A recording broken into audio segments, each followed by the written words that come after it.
Imagine trusting your entire paycheck to your spouse every month, knowing you will get a fixed allowance in return. In Japan, nearly half of elderly parents live under the same roof as their married children, and couples report 30% fewer public arguments than Americans. Westerners rarely hear the real logic behind these rules, let alone why they endure.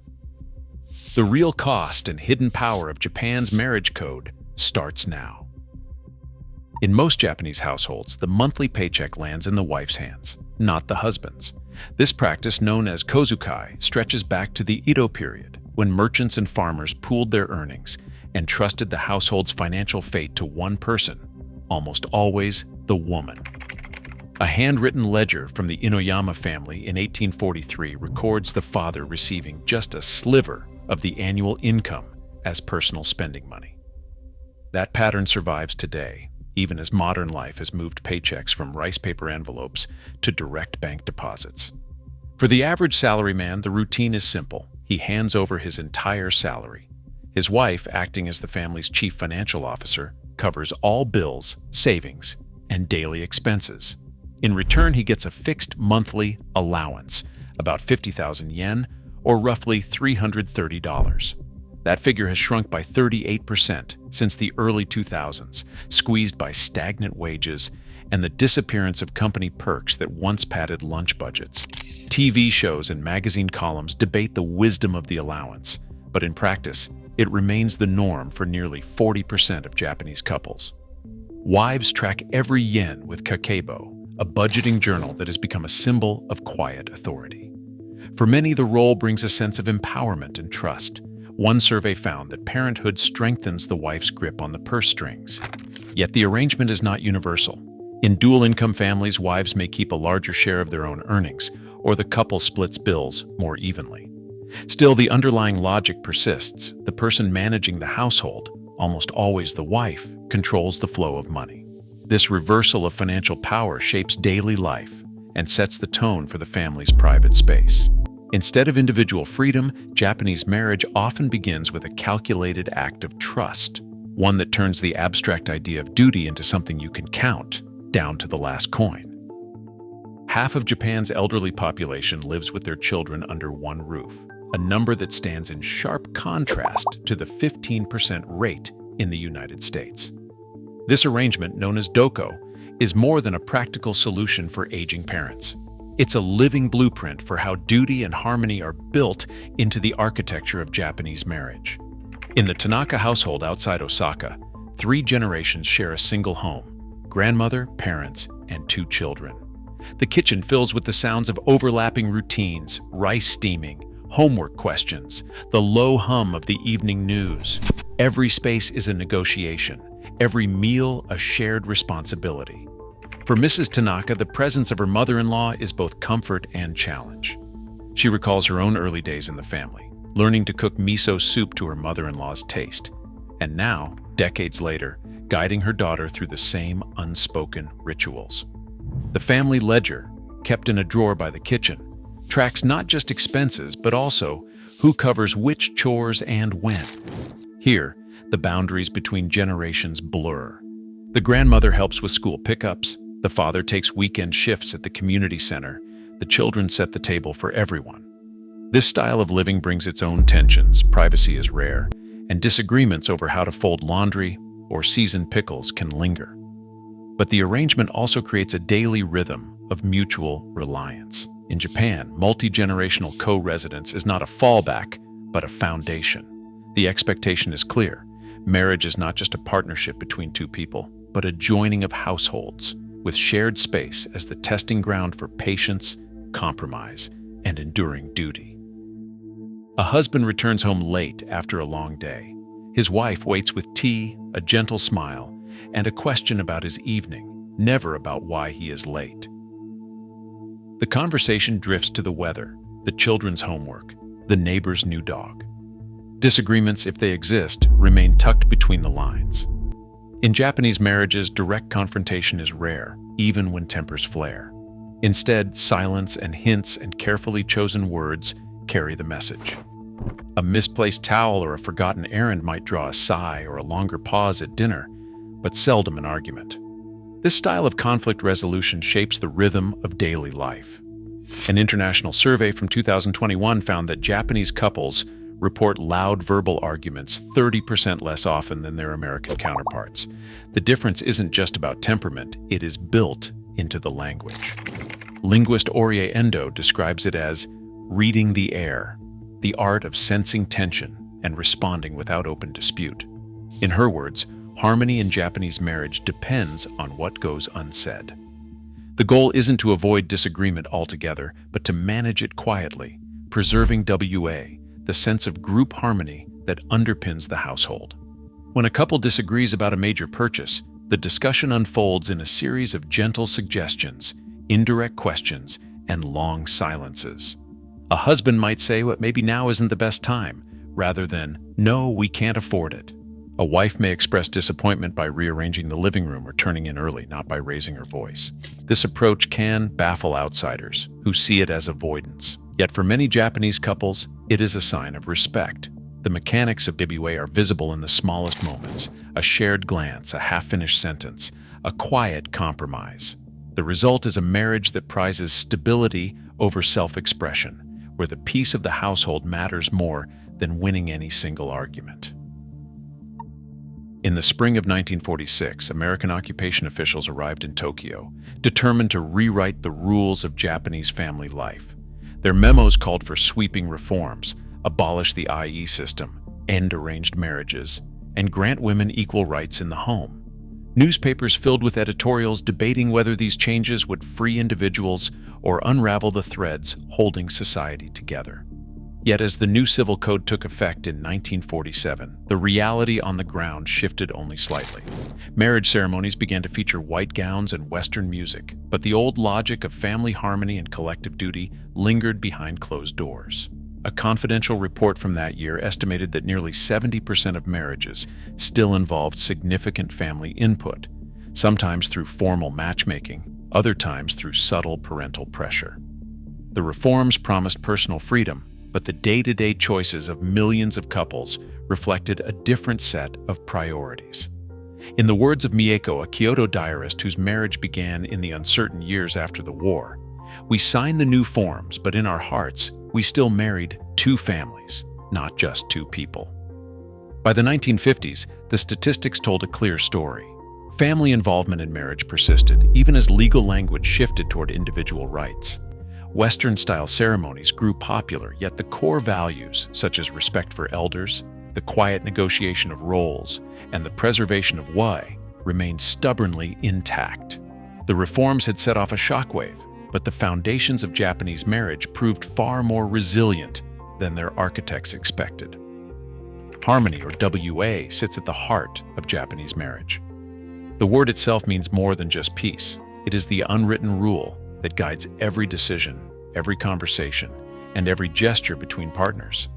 Owa is not a single philosophy, but a living blend of three traditions: Confucian duty, Shinto reverence for ancestors, and Buddhist acceptance of impermanence. Together, they form a quiet doctrine that shapes marriage from the inside out. Confucian teachings, introduced centuries ago, stress the importance of social order and respect for hierarchy.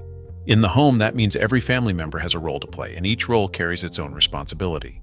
Shinto beliefs add a spiritual layer, connecting the couple not just to each other, but to the generations who came before. Buddhist ideas remind couples that life and love are always changing, and that duty and endurance are as important as excitement. One expert described Japanese marriage as a 50-year enterprise of mutual endurance, not fireworks. That phrase captures the spirit of WA. Passion matters, but it is expected to grow slowly, watered by years of shared duty and small acts of consideration. Direct confrontation is discouraged, not because feelings are ignored, but because the peace of the group is always worth protecting. Even wedding rituals reflect this. Ceremonies are less about personal vows and more about uniting two families, often with prayers to ancestors and shared cups of sake. Decoding the rules of Japanese marriage means learning to read between the lines. Harmony is not just an ideal, it is the invisible thread that holds couples and their families together. A marriage in Japan often begins not with sparks of romance, but with a careful review of profiles and family histories. The tradition of omiai, formal matchmaking, remains a quiet force behind nearly a quarter of new marriages. Professional agencies and family friends act as nakodo, or go-betweens, assembling dossiers that detail education, career, hobbies, and even blood type. The process, once reserved for samurai alliances, now serves busy urban professionals and rural families alike. Candidates meet with their parents and the nakodo at a neutral venue, sometimes a hotel lounge, sometimes a private dining room. Here, conversation is polite and measured. No one expects instant chemistry.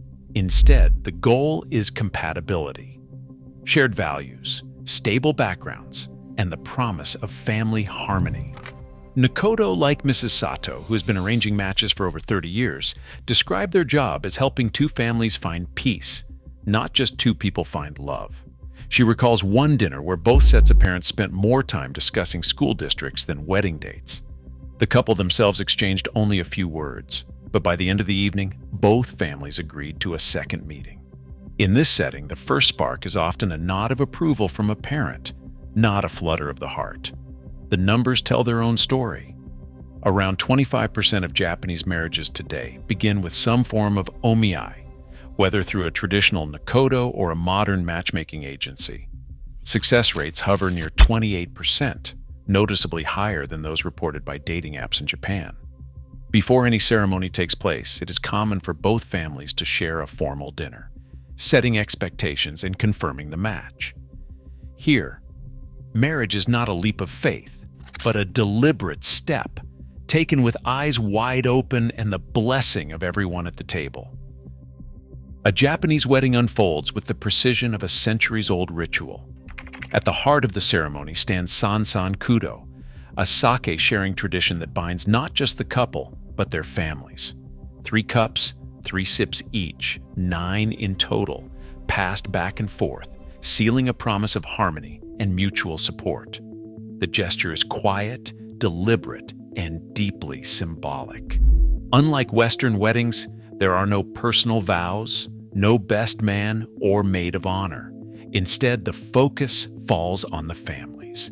Parents are honored with formal speeches, and the couple's union is presented as a joining of lineages rather than an individual love story. Attire changes mark the stages of the day. A bride may begin in a white silk shiramuku kimono, symbolizing purity and readiness to adapt to her new family. Later, she might change into a vibrant iro uchikake, then a Western-style gown, each outfit reflecting a different phase of married life. The groom's clothing, whether a traditional mantsuki or a tailored suit, signals respect for both heritage and the future. Receptions are structured and orderly. There is no first dance or bouquet toss, but a series of toasts from elders and bosses, each one reinforcing the couple's duty to their families and community.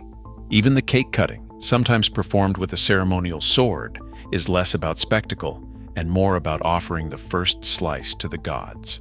Guests receive carefully chosen gifts, and the event ends with a formal bow rather than a party.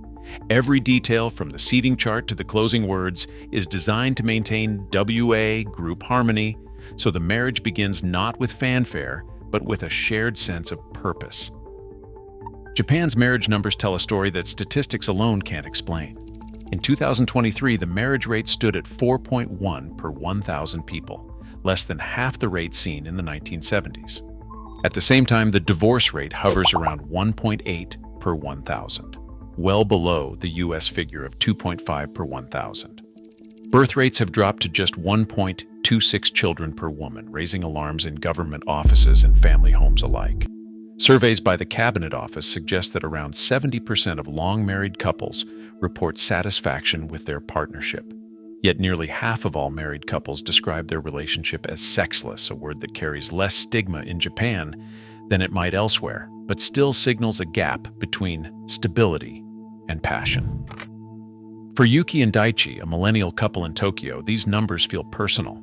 After the birth of their first child, they tried splitting chores and finances equally.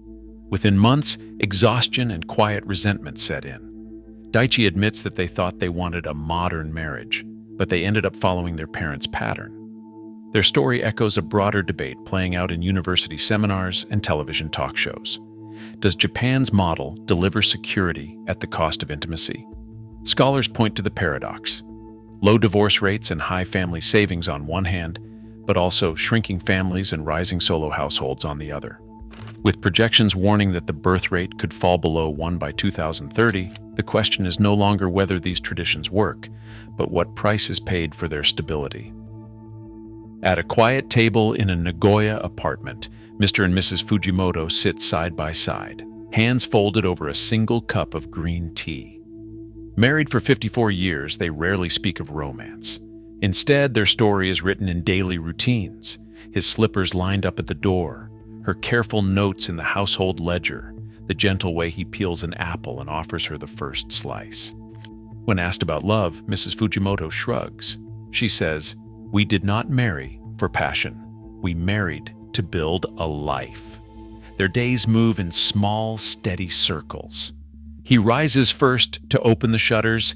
She prepares breakfast with the same miso soup recipe she learned from his mother. Arguments, if they happen, are settled in silence. The deepest intimacy comes not from grand gestures, but from decades of shared duty, a kind of closeness that grows with every meal prepared, every illness nursed, every season endured together. Mr. Fujimoto admits he never learned how to say, "I love you," aloud. He nods toward the steaming bowl on the table and says that he shows it. In this marriage, endurance is not resignation. It is a quiet promise, renewed each morning, that the work of caring is its own kind of devotion. Today, Japan's marriage model balances duty and harmony, yet faces record-low birth rates and shifting expectations. As global relationships strain under modern pressures, the question isn't which system is superior, but what we're willing to question about our own. Cultural rules shape more than love. They shape the future. How we choose to commit now will echo for generations. What would you keep, and what would you change?